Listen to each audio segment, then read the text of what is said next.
Hello everyone, आप सभी को मेरे इस यूट्यूब चैनल में वेलकम है। और आज हम लोग एक मिसलेनियस ऑब्जेक्टिव करेंगे। और ये जो मिसलेनियस ऑब्जेक्टिव होगा एक ऐसे टॉपिक से होगा जिससे जनरली सीबीएसई हर एक साल एक ऑब्जेक्टिव क्वेश्चन पूछती है। इस टॉपिक से 22 में भी क्वेश्चन पूछे गए हैं, 23 में भी क्वेश्चन पूछे गए हैं और 24 में भी क्वेश्चन पूछा गया है। ओके, सबसे पहले क्वेश्चन को देख लेते हैं। ये जो क्वेश्चन है 2023 में पूछा गया है। ठीक है, एक तरफ आपको सब्जेक्ट है और दूसरे तरफ आपको लिस्ट है। इसको मैच करना है कि ये जो सब्जेक्ट है, ये जो सब्जेक्ट दिए गए हैं, ये सब्जेक्ट किस लिस्ट से बिलोंग करता है। ओके, देन 24 का क्वेश्चन देख लेते हैं। This is the question that is asked in 2024। Topic वही है लेकिन अलग तरह से क्वेश्चन पूछे गए हैं। क्वेश्चन क्या है कि जो यूनियन लिस्ट है, यूनियन लिस्ट में जो सब्जेक्ट मेंशन है उस पे स्टेट गवर्नमेंट लॉज बनाती है या सेंट्रल गवर्नमेंट लॉज बनाती है या स्टेट या सेंट्रल गवर्नमेंट दोनों लॉज बनाती है। ओके, तो सबसे पहले क्वेश्चन को कर लेते हैं, उसके बाद इसको इन डिटेल ये जो टॉपिक है इस टॉपिक को डिस्कस कर लेंगे। ठीक है, तो जो डिफेंस है, डिफेंस सब्जेक्ट जो है that is the part of union list. A defence जो सब्जेक्ट है वो यूनियन लिस्ट का पार्ट है। जो पुलिस सब्जेक्ट है ये है स्टेट लिस्ट का पार्ट है। Marriage the part of the concurrent list. ठीक है, and then computer software is the part of residuary subject. तो क्या है, वन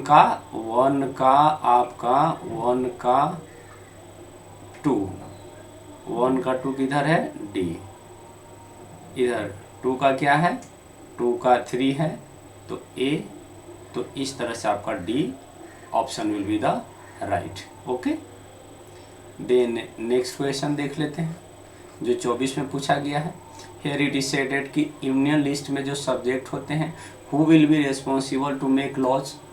इस पर लॉज बनाने के लिए कौन रिस्पॉन्सिबल होता है, तो यूनियन लिस्ट के सब्जेक्ट पर सेंट्रल गवर्नमेंट लॉज बनाती है। तो यहाँ पर आपको हो जाएगा फॉर यूनिफॉर्मिटी के लिए सेंट्रल गवर्नमेंट इस सब्जेक्ट पर लेजिस्लेट करने का काम करती है। जो स्टेट लिस्ट का सब्जेक्ट है and the subject mention in the state list, state government is responsible to make laws. Okay, concurrent list के बात कर लिया जाए तो कंकरेंट लिस्ट में वैसे सब्जेक्ट मेंशन किया जाता है जिस पर स्टेट गवर्नमेंट भी लॉज बना सकती है और सेंट्रल गवर्नमेंट भी लॉज बना सकती है। रेसिडुअरी सब्जेक्ट जो है सेंट्रल गवर्नमेंट ही बनाती है। नए सब्जेक्ट जो जिसको ये 3 लिस्ट में इंक्लूड नहीं किया गया था और बाद में अगर कोई नया सब्जेक्ट इंक्लूड होता है तो that will become the part of residuary subject और उस पर भी सेंट्रल गवर्नमेंट ही रिस्पॉन्सिबल होती है लॉज को बनाने के लिए। तो इधर 1 का क्या हो जाएगा, बी। 1 का बी, डी नंबर ही ऑप्शन आएगा। इसमें 2 का ए हो गया यहाँ पे, एंड 3 का सी हो गया, एंड 4 का डी। चलिए इस टॉपिक को इन डिटेल डिस्कस कर लेते हैं कि बाय द वे अगर इन फ्यूचर अगर क्वेश्चन आता है तो इस टॉपिक से क्वेश्चन छूटे ना। ऑब्जेक्टिव एक जनरली आ ही जाता है, 22 में भी, 23 में भी, 24 में पूछा गया है तो definitely it will be possibility कि 2025 में भी क्वेश्चन पूछा ही जाएगा। मोस्ट कॉमन टॉपिक है। कुछ टॉपिक जो है सीबीएसई का फेवरेट है, वहाँ से क्वेश्चन हर एक साल पूछ ही रहता है, तो ये फेवरेट टॉपिक ही है। चलिए इसको देख लेते हैं। ये जो टॉपिक है that is given in the chapter 2 of civics. Civics के चैप्टर 2 में दिया हुआ है और जो चैप्टर का नाम है वो क्या है, फेडरलिज्म है। ठीक है, हियर इट इज सेटेड, यहाँ पर बोला गया कि जो कॉन्स्टिट्यूशन है, कॉन्स्टिट्यूशन में क्लियरली जो है लेजिस्लेटिव पावर को 3 पार्ट में डिवाइड किया गया है। 3 लिस्ट के थ्रू लेजिस्लेटिव पावर को डिवाइड किया गया है। पहला लिस्ट बनाया गया है यूनियन लिस्ट। ठीक है, जो दूसरा लिस्ट है वो स्टेट लिस्ट है और जो थर्ड लिस्ट है वो कंकरेंट लिस्ट है। ठीक है, यूनियन लिस्ट में वैसे सब्जेक्ट को इंक्लूड किया गया है जो नेशनल इम्पोर्टेंस के हैं, जैसे कि डिफेंस हो गया, फॉरेन अफेयर हो गया, बैंकिंग सिस्टम हो गया, कम्युनिकेशन सिस्टम हो गया, एंड देन करेंसी हो गया।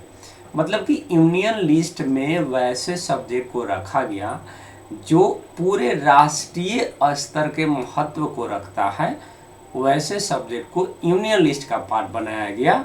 और and here it is stated कि इस पर यूनियन गवर्नमेंट ही सिर्फ और सिर्फ लॉज बना सकती है और स्टेट गवर्नमेंट इस पर लॉज नहीं बना सकती है। और स्टेट लिस्ट को देख लिया जाए, और स्टेट लिस्ट में वैसे सब्जेक्ट को इंक्लूड किया गया है, रखा गया जो या तो स्टेट इम्पोर्टेंस का है या लोकल इम्पोर्टेंस का है। लाइक जैसे कि पुलिस हो गया, ट्रेड हो गया, कॉमर्स हो गया, एग्रीकल्चर हो गया एंड इरिगेशन हो गया। And then it is stated कि स्टेट लिस्ट में जो सब्जेक्ट मेंशन किए गए हैं उन सब्जेक्ट पर सिर्फ और सिर्फ स्टेट गवर्नमेंट ही लॉज को बना सकता है। ठीक है, कंकरेंट लिस्ट को देख लेते हैं। Concurrent list and here it is stated कि कंकरेंट लिस्ट में वैसे सब्जेक्ट को मेंशन किया गया है जो कॉमन इंटरेस्ट हो, किसका, यूनियन गवर्नमेंट का और सेंट्रल गवर्नमेंट दोनों के लिए जो कॉमन इंटरेस्ट का जो सब्जेक्ट है that is included in the concurrent list. And the subject like education हो गया, फॉरेस्ट हो गया, ट्रेड यूनियन हो गया, मैरिज हो गया, एडॉप्शन हो गया एंड सक्सेशन हो गया। और इस पर यूनियन गवर्नमेंट भी लॉज बना सकती है और स्टेट गवर्नमेंट भी लॉज बना सकती है। कभी कभी ये डायरेक्ट मैच द कॉलम में एक तरफ सब्जेक्ट नेम रहता है और दूसरे तरफ लिस्ट रहता है, वैसे भी क्वेश्चन आ ही जाता है, तो इसका क्वेश्चन तो ही था।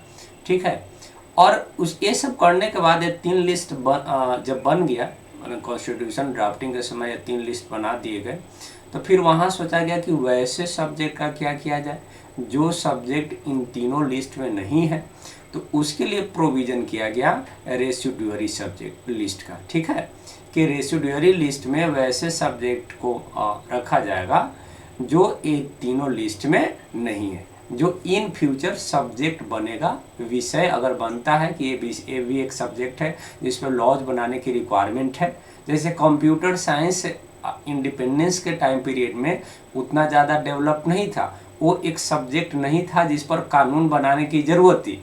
लेकिन आगे आने वाले सालों में कंप्यूटर टेक्नोलॉजी डेवलप हुई, जिसका रिजल्ट ये हुआ कि अब उस पर भी लॉज बनाने की रिक्वायरमेंट होने लगी, तो उसको रेसिड्यूअरी लिस्ट का पार्ट बनाया गया है।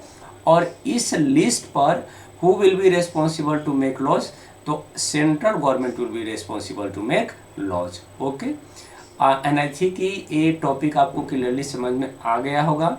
और मेरा एप्लीकेशन भी है SST solution bye Sameer sir, वहाँ पर चैप्टर वाइज क्वेश्चन आंसर और chapter wise multiple choice question बिल्कुल फ्री है।